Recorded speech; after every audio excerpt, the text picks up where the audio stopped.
right, happy Friday and good morning. Today is the 14th of March, and this was Benchmark Week. So, just a couple things about Benchmark Week. I guess actually a couple things about, the channel. So, I got some feedback that the audio and video quality was kind of bad. I fixed it. I figured out how the camera works, and I relearned how OBS works, and I redid the resolutions, and I also have my controller microphone. I'm not going to get a real mic until this thing shits out on me. And yeah, the audio quality should be a lot better. I realized that I think the audio was going to my video camera mic, which is actually bad. It's worse than the controller mic. So yeah, better videos. Very cool. Onto the benchmark numbers. So I've got some graphs that I want to go over. First, we're going to start with the actually important thing for now, which is phase one, which is losing weight down to 155.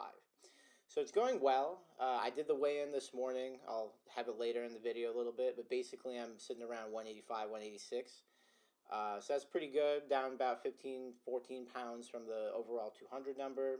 I'm going to do, I've got a fun chart. It's like, bam, got the chart here. You can see it's a nice little trend here. Keeps trending down, so that's really good. The problem, and I think I'll talk about this a little bit later, is I think I'm not doing the weigh-ins on a very consistent basis. The other thing is I wanted to talk about strength standards. So this is a little bit less of the focus for at least this part of losing the weight and the process and getting fitter.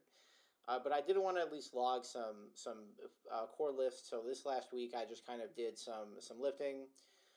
You can see here that I got 12 pull-ups, I got a 185 bench, a 235 squat, I got 2 reps of 100 pounds overhead press. I didn't manage to max it out. The other ones I actually failed, which I liked.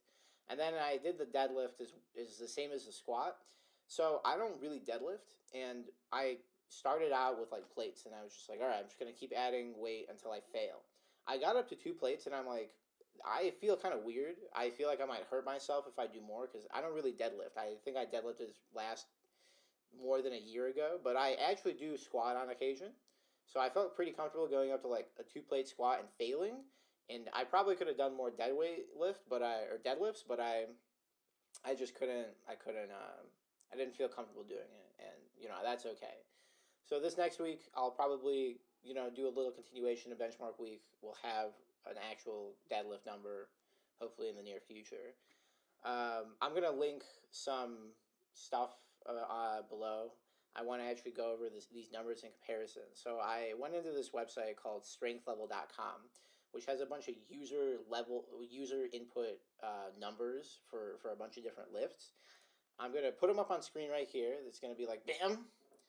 So as you can see, for most of them, my strength level is considered novice, whatever that means. I guess I don't think I'm that beginner, or I don't think I'm that fresh. But the website seems to disagree. So take that with a grain of salt, I guess.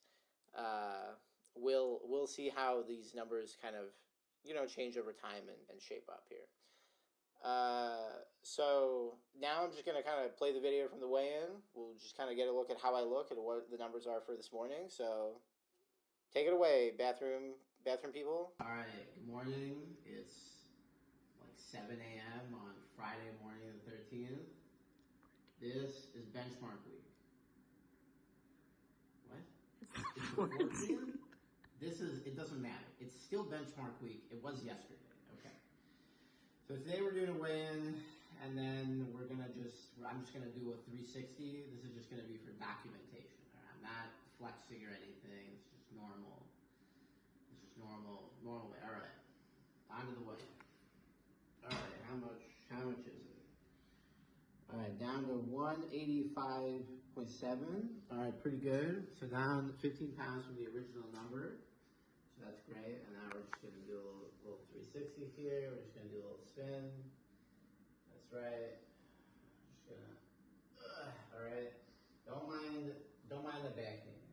We'll deal with that later. All right. So this is just kind of how I look.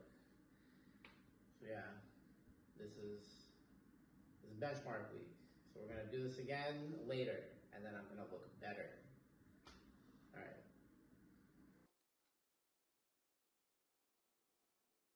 All right. Welcome back from the bathroom. It's a really nice bathroom. I had a great time in the bathroom. So now I just kind of want to talk about, the body composition seems to be okay. I was a little bit surprised on how I looked at video. I kind of watched the video and I was a little bit surprised that I look worse in the video than I do in a mirror. I don't know if this is the case for a lot of people. I kind of suspect it is, but that's just how it is. I look a little bit more bloated than I guess the mental image of myself makes me out to be. So it is what it is. I'm sure it'll become more aesthetic over time. I think progress is going pretty good overall. I can't really complain. Losing the weight, you know, very obvious by the weight loss chart. I've been eating like pretty much calorie deficit, and I don't really want my lifts to actually go down. So I think I'm gonna get some protein powder. If anybody has any suggestions, just like suggest them down below. I remember in the past I got like I think ISO 100 like hydrolyzed whey or something. I'll probably just get that again. It was like fine in the past. I didn't really have any complaints about it. Plus, I remember reading something about the hydrolyzed whey being a little bit easier to absorb, so a little bit more bioavailable. A bad thing that I'm doing is I'm doing the weigh-ins really inconsistently. I talked about this like a little bit earlier, but I'm doing the weigh-ins with not really a lot of consistency in terms of like time of day, and I'm doing them constantly. I don't want to really be looking at the scale constantly. I don't think that's very healthy. I think you should just try to eat your calorie deficit, live your life, do the weigh-ins on occasion. Maybe on some schedule. So I think now I'll probably just aim for, I'll probably step on a scale every day or every other day still, but I think I'm gonna only record it like twice a week. I think would probably give you a good trend line, just to make sure that I'm still eating appropriately and I'm like just losing the weight, which is the whole point of phase one. Uh, I'm not really going to pay too much attention to the strength numbers. I want them there because I want to know when I get down to 155. I want to know what the relative strength is, right? I want to know, how much strength have I really atrophied, how much muscle mass have I really atrophied, because one of the biggest determining factors in how much you can actually lift is how big your muscles are. So if I lose a bunch of mass, I'll probably lift less. That makes sense. So the numbers will be good for benchmark. So I'll refer to them at the end of phase one basically, but I'm not really going to keep that much of an eye on them. I do want to get a good deadlift in, but that's kind of just because I feel like I didn't do the first one correctly. Yeah, expect more content.